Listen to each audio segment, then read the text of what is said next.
वर्धमान महावीर की सोचिए, आप गौतम बुद्ध की सोचिए। उनके पिताजी ने उनको घेरने के लिए जो राज्य की सबसे सुंदर लड़कियां थी वो इकट्ठा कर दी।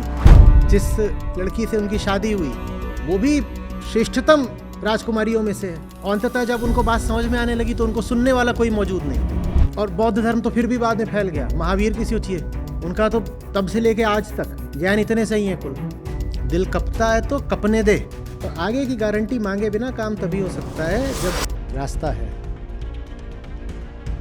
रास्ता कभी भी शुरू में ही पूरा पूरा नहीं दिखाई देता।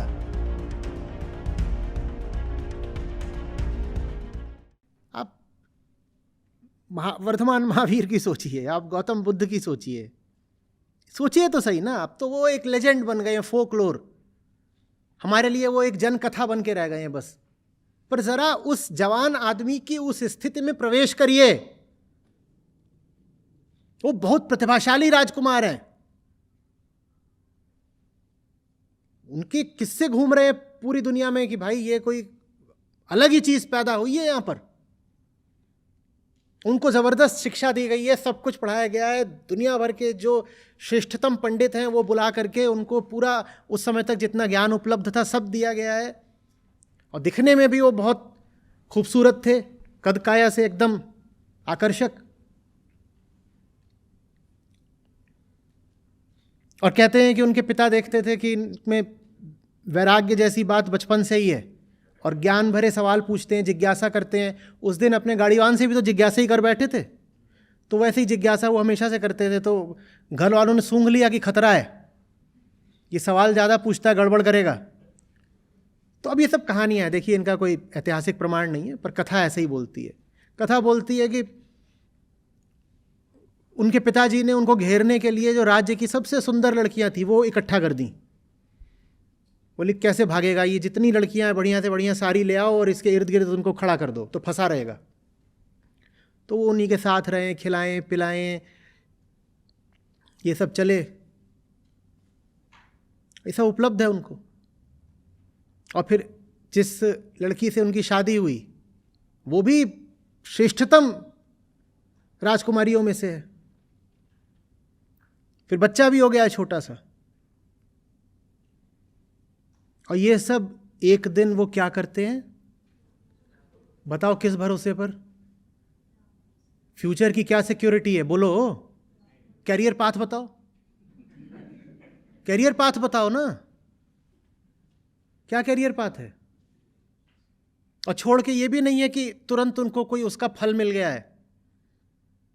10-12 साल तो ऐसे ही भटक रहे।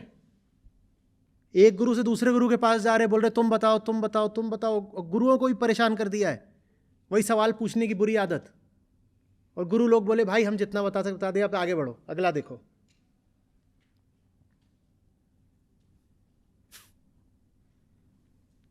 और अंततः जब उनको बात समझ में आने लगी तो उनको सुनने वाला कोई मौजूद नहीं। बोले हम वो बताएंगे ही नहीं, दुनिया में लोग ही नहीं जो हमारी बात को समझेंगे। फिर किसी तरीके से उनको ठेला गया कि भाई कुछ बोलो। जब बोले तो भी सुनने वाले मुट्ठी भर लोग। तो 30 साल तक भटकते रहे, इधर से उधर भटक रहे। अपनी जिंदगी में उन्हें ऐसा थोड़ी है कि उन्हें कोई बहुत सफलता मिल गई थी। उनके जाने के 100-200 साल बाद से बौद्ध धर्म ने फैलना शुरू करा है। ठीक वैसे ही जैसा जीसस के साथ हुआ था। जब तक वो थे तब तक कौन सी ईसाइयत थी। जब वो चले गए हैं तब सब इन्होंने मैथ्यू वगैरह ने मिल करके बाइबल तैयार करी, नया वाला टेस्टामेंट, और फिर बात आगे बढ़ाई। वो भी उनके मरने के बहुत बहुत सालों बाद हुआ सब।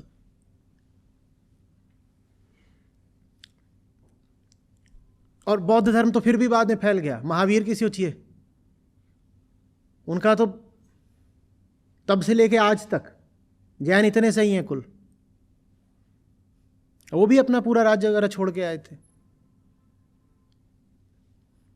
तो इस रास्ते पर आगे की गारंटी नहीं मांगा करते। दिल कपता है तो कपने दे। तो आगे की गारंटी मांगे बिना काम तभी हो सकता है जब जो कर रहे हो उस पर भरोसा हो। काम सही है, अब आगे जो होगा।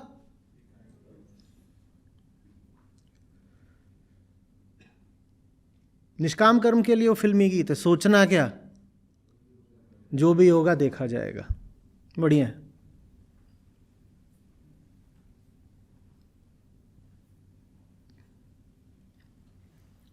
आ रही बात समझ में? तो सर इस चीज का फिर हमें अभ्यास करना पड़ेगा। हाँ, अभ्यास करना पड़ता है, और डर तो लगता ही है। डर के साथ जीना सीखना पड़ता है कि हाँ डर है, लग तो रही है। दुख है, हम दुख को भी देख लेंगे। वैसे ही डर है, काहे को झूठ बोलना कि डर नहीं लगता? किसको डर नहीं लगता भाई? मुझे तो लगता है, आपको नहीं लगता होगा शायद। तो डर है, हम डर को भी, दिख रहा है डरे हैं, ठीक है, काम करो। डर के साथ भी काम नहीं थमना चाहिए। सिफस याद है ना, कौन है वो जो रोज एक भारी पत्थर चढ़ाता है पहाड़ के ऊपर, और रात में वो पत्थर लुढ़क के फिर नीचे आ जाता है, और फिर वो रोज अगले दिन फिर प्रयास करता है, फिर ऊपर लेके जाता है, पत्थर फिर नीचे आ जाता है, उसकी कोई आखिरी जीत होती ही नहीं है। तो कामू ने कहा था ये इंसान की हालत होती है। तो उनसे पूछा तो क्या आत्महत्या कर लें, क्योंकि वो इसकी भी बात करते थे कि आत्महत्या का जो प्रश्न है बहुत महत्वपूर्ण प्रश्न है। बोले आत्महत्या की कोई बात ही नहीं है। आपको क्या लगता है कि ये जो मेरा सिसिफस है दुखी है? बिल्कुल दुखी नहीं है, क्योंकि ये जी जान से कोशिश कर रहा है, इसकी कोशिश में ईमानदारी है। बाकी क्या होगा ये तो संयोगों की बात है, इसका क्या कर सकता है बेचारा। पर जान तो इसने पूरी लगा दी है। आपने जान पूरी लगाई है क्या? ऐसे थोड़ी है। साहब बोलते हैं कि ऐसों को सत्य का सेवक नहीं बोलते, राम का सेवक नहीं बोलते, बोलते ये तो चाहे चौगुना दाम। ये काम निष्काम नहीं कर रहे हैं, ये चौगुना दाम मांग रहे हैं। चौगुना दाम मांगते हैं, जब मिलता नहीं तो कहते हैं माल खराब है। विकल्प कैसे नहीं है भाई? विकल्प तो बिल्कुल है, पर विकल्प आपकी शर्तों पर आपको नहीं मिलेगा। विकल्प के लिए आपको अपनी शर्तें त्यागनी होंगी।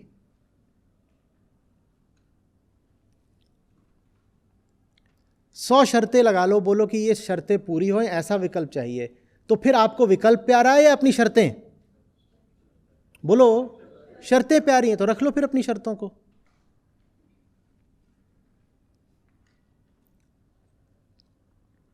ये भी चाहिए, वो भी चाहिए, स्वर्ग भी मिल जाए, संसार भी न छिने।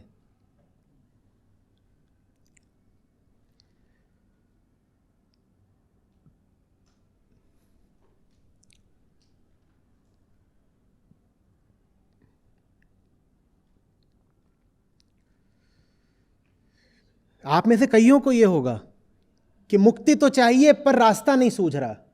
किस किस को ऐसा लगता है? हाथ खड़े करिए ईमानदारी से, बिल्कुल।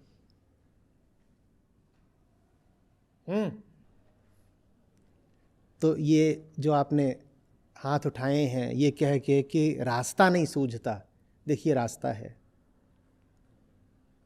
वेदांत बार बार बोलता है ना, बेबसी की बात नहीं है, चुनाव की बात है। रास्ता है, आप उस रास्ते को अभी चुन नहीं रहे। आपको रास्ता अपनी सुविधा अनुसार चाहिए।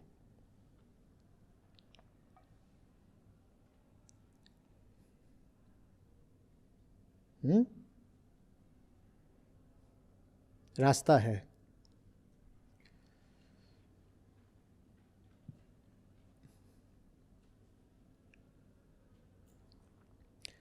और रास्ता कभी भी शुरू में ही पूरा पूरा नहीं दिखाई देता। मैं आप पूछे रास्ता है, मैं कहूँ रास्ता है, आप कहिए अच्छा रास्ता दिखाओ फिर। अग्रिम में ही, बिल्कुल एडवांस में पूरा मैप दिखा दो, ऐसे रास्ता शुरू होता है, वहाँ जाता है, रास्ते में बढ़िया वाला ढाबा मिलता है कि नहीं खाने वाने के लिए, और फ्यूल कहाँ भराएंगे, और बताओ सब रास्ते में होटल मोटल सब बताओ। तो ये नहीं होता। रास्ता चलते चलते बनता है। Truth is a pathless land. वो पाथ अगर बनता भी है तो स्वयं आपके चलने से बनेगा, स्वयं आपके चलने से बनेगा। कोई आपको बना बनाया रास्ता नहीं देगा। मैं अकेला ही चला था जानिबे मंजिल मगर लोग जुड़ते गए, कारवां बढ़ता गया। तो वो चलते चलते अपने आप होता है। ऐसे नहीं कि आप कहिए कि बड़ा डर लगता है तो आप अगर पहले से सब कुछ बता दें निश्चित करके कि ये मिलेगा फिर ये मिलेगा। जैसे कंपनीज में जाओ तो एचआर बताता है ना कैरियर प्रोग्रेशन क्या क्या होगा यहाँ पे, और कितना मज़ा आता है। आपको बता देते हैं कि अगले 15 साल में कहाँ से कहाँ तक पहुँचोगे। टिकना 15 महीने नहीं है, और 15 साल का लेकिन करियर पाथ देख करके दिल बिल्कुल गदगद हो जाता है। बढ़िया, अभी ये बनूंगा फिर ये बनूंगा फिर ये बनूंगा फिर ये बनूंगा फिर ये बनूंगा, अच्छा लगता है। ऐसे नहीं होता। सच्चाई का रास्ता ऐसा नहीं होता जहाँ कोई आपको पहले ही बता देगा कि क्या होगा, कैसे जाना है। और यही उसकी खूबसूरती भी तो है। अगर सब कुछ पहले से पता हो तो क्या रोमांच है, उसमें क्या मज़ा आना है। सब पहले से ही तय है तो स्क्रिप्ट हो गई, कुछ मज़ा है उसमें, कुछ नया, कुछ अप्रत्याशित, अनूठा हो ही नहीं सकता। क्या मज़ा कुछ है बचा? पिक्चर देखने आ रहे हो, कहानी पहले से पता है, वाह क्या गजब बात। मैच की हाइलाइट्स देख रहे हैं, रिप्ले देख रहे हैं 18वीं बार, और ऐसे करें अरे वाह पता नहीं अगली गेंद पे क्या होने वाला है। 18वीं बार तो देख रहे हो, पता नहीं अगली गेंद पे क्या होने वाला है। हम ऐसे ही हैं, पता नहीं अब क्या होगा। अरे मेरे टीटू सिंह का क्या होगा, वही जो उसके बाप चीटू सिंह का हुआ है। दोनों की शक्लें भी एक जैसी हैं, दोनों की जिंदगी भी एक जैसी है। कुछ नया तुम होने दोगे भी कभी तो होगा कैसे नया कुछ। लेकिन माउंट कोई बड़ा रहता है, मेरा टीटू, उसका क्या होगा। तुम्हारे टीटू की जिंदगी में आज तक भी कुछ नया हुआ है? जब आज तक नहीं हुआ तो आगे कैसे होगा। पूरी उसकी पटकथा उसके जन्म से पहले लिखी जा चुकी थी। कुछ नया कहां होने वाला है बताओ ना मुझे तुम। लेकिन ऐसे हाय राम, न जाने अब क्या होगा, न जाने क्या होगा। भक्त बेईमान, सब कुछ पहले से तय करके बैठी है और ऐसे कर रही है, पता नहीं क्या होगा, हाय क्या होगा। कुछ नया नसीब वालों के साथ होता है। सबसे अभागे वो होते हैं जिनके साथ सब कुछ तयशुदा होता है। हम अभागे लोग हैं, हमारे साथ कुछ नया नहीं होता।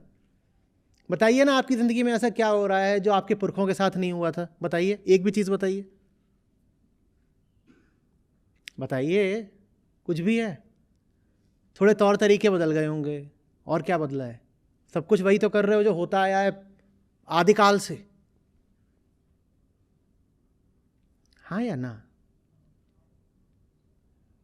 और उसकी आदत लग जाती है कि सब तयशुदा ही पता हो। तो फिर मुक्ति का भी हम तयशुदा रास्ता मांगते हैं। मुक्ति का राजपथ बताइए आचार्य जी, कहां से बताएं? खुला आकाश है, राजपथ है तो ही नहीं हुआ। होता तो हम ही ना चल लेते, हमें पता था कुछ।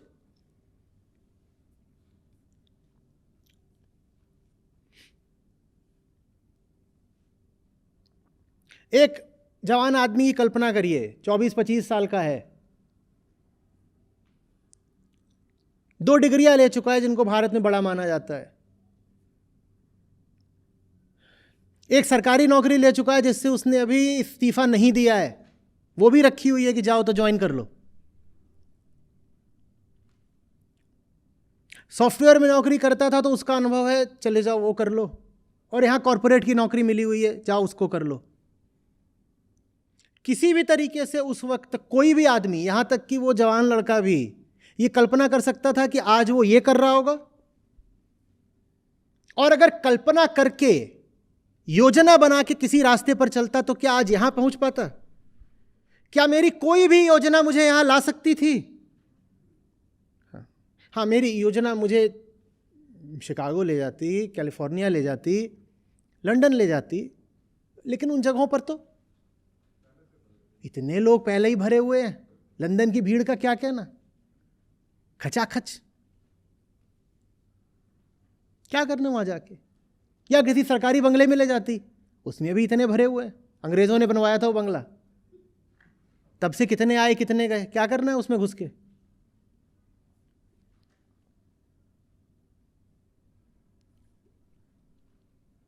कुछ भी अच्छा तभी होता है जब वो पहले से तय ना हो, योजित ना हो, संकल्पित ना हो।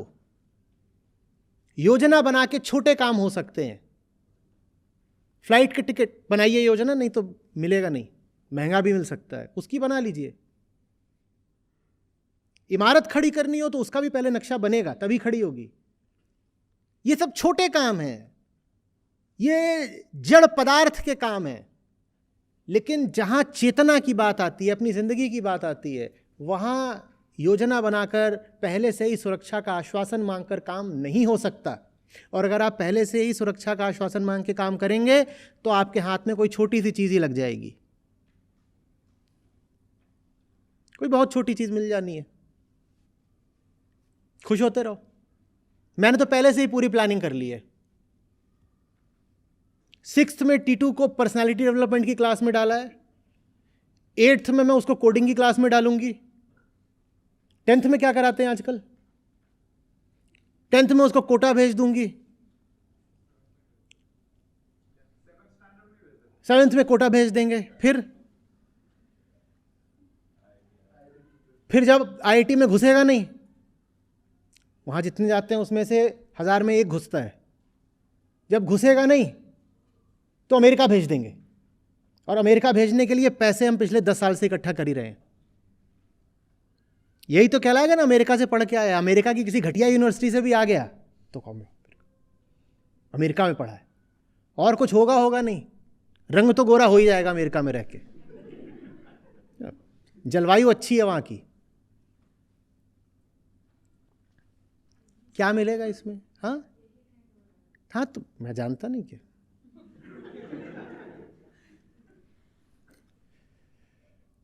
मेरा पूरा बैच या तो खुद अमेरिका में बैठा है, और कुछ बेचारे जो यहाँ भारत में है, उन्होंने सबने अपनी औलादों को वहां भेज दिया है। एक की भी औलाद यहां नहीं पढ़ रही।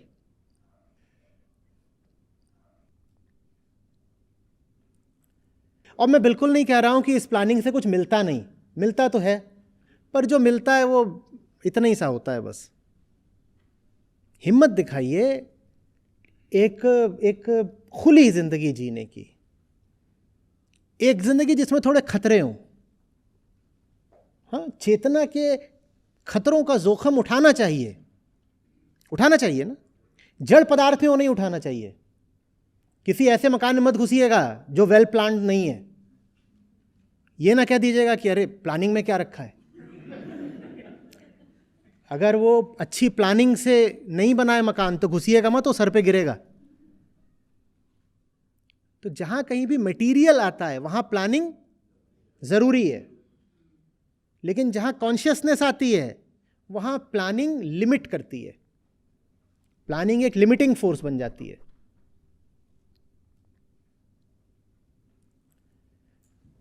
समझ में आ रही है बात?